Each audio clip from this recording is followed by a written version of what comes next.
संधीची वाट पाहू नका, तो स्वतः शोधा आणि कामी लावा. संधीची वाट पाहू नका, तो स्वतः शोधा आणि कामी लावा. माणसाचे सर्वात मोठे 3 शत्रू आहेत: आळस, अज्ञान व अंधश्रद्धा. माणसाचे 3 शत्रू आहेत: अज्ञान, आळस आणि अंधश्रद्धा. ज्याचं मन सदा धर्मरत राहतं त्याला देव देखील नमस्कार करतो. ज्याचं मन सदा धर्मरत राहतं त्याला देव देखील नमस्कार करतो. उच्च शिक्षण त्यालाच म्हणावे की जे प्राप्त झाल्याने लोक विनम्र, परोपकारी, सेवाभावी आणि कार्यतत्पर होतात. उच्च शिक्षण त्यालाच म्हणावे की जे प्राप्त झाल्याने लोक विनम्र, परोपकारी, कार्यतत्पर होतात. विद्यार्थ्यांचे मनोरथ पूर्ण करणारी कल्पकता म्हणजे गुरुमाऊली होय.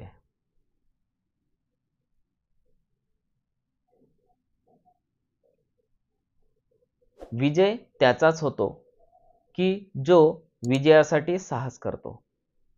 विजय त्याचाच होतो की जो विजयासाठी साहस करतो. जो विवेकी असेल त्याला जीवनात सगळीकडे सुख दिसेल.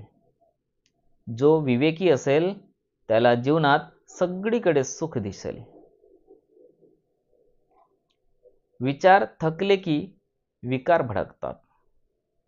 विचार थकले की विकार भडकतात.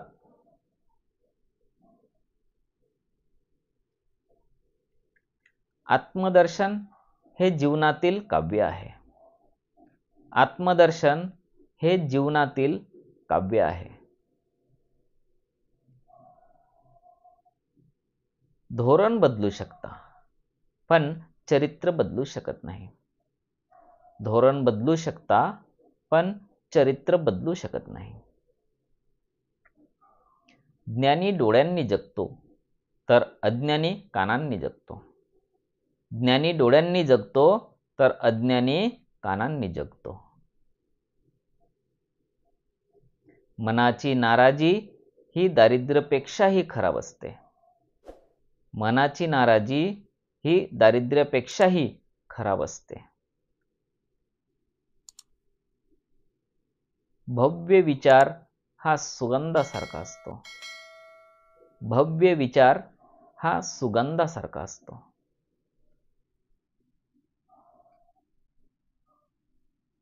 प्रार्थना हा परमेश्वराच्या अधिक जवळ जाण्याची शक्ती आहे. प्रार्थना हा परमेश्वराच्या अधिक जवळ जाण्याची शक्ती आहे. घाम गाळल्याशिवाय दामाची खरी किंमत कळत नाही.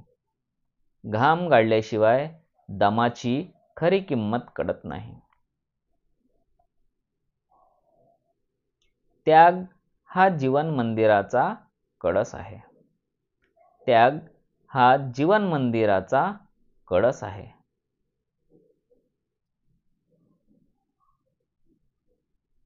अन्नाच्या भुकेत विचारांची भूक येऊन मिळाली म्हणजे क्रांतीची सुरुवात होते. अन्नाच्या भुकेत विचारांची भूक येऊन मिळाली म्हणजे क्रांतीची सुरुवात होते.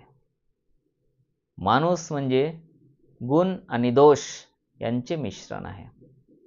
माणूस म्हणजे गुण आणि दोष यांचे मिश्रण आहे. हक्क आणि कर्तव्य नाण्याच्या 2 बाजू आहेत. हक्क आणि कर्तव्य नाण्याच्या 2 बाजू आहेत.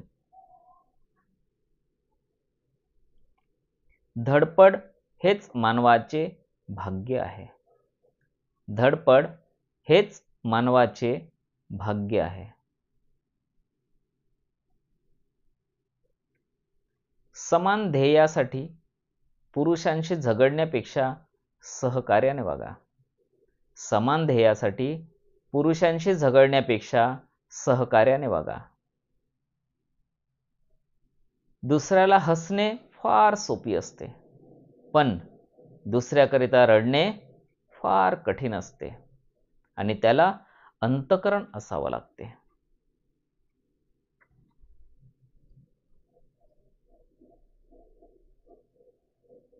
शिक्षकाचे एकमेव कर्तव्य विद्यार्थ्यांच्या सुप्त गुणांचा शोध घेऊन ते वाढविणे व दुर्गुणांचा विनाश करणे होय.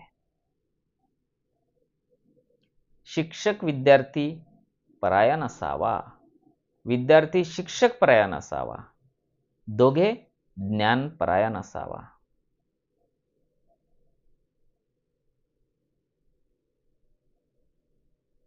विद्यार्थी हा ज्ञानाच्या सागरात पोहणारा मासा आहे. विद्यार्थी हा ज्ञानाच्या सागरात पोहणारा मासा आहे. शिक्षणाशिवाय तरणोपाय नाही. शिक्षणाशिवाय तरणोपाय नाही.